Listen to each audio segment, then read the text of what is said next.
खबर शामिल करते हैं नारोवाल से। मैडम सबा असगर डिप्टी कमिश्नर नारोवाल ने जमीन हाल में एहसास कफालत सेंटर का दौरा किया। इस मौका पर assistant commissioner Narowal, district sports officer, assistant director BISP और जोनल मैनेजर HBL भी मौजूद थे। डिप्टी कमिश्नर नारोवाल ने जुम्मेदारान को तमाम इंतजाम बेहतर तौर पर करने का हुक्म दिया।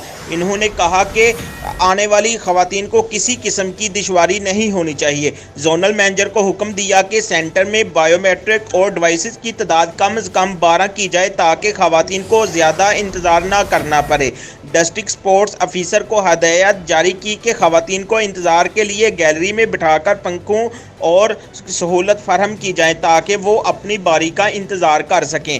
रिपोर्ट कर रहे हैं Mohammad Naveed, divisional bureau chief, Gujranwala, Pak 82 news HD।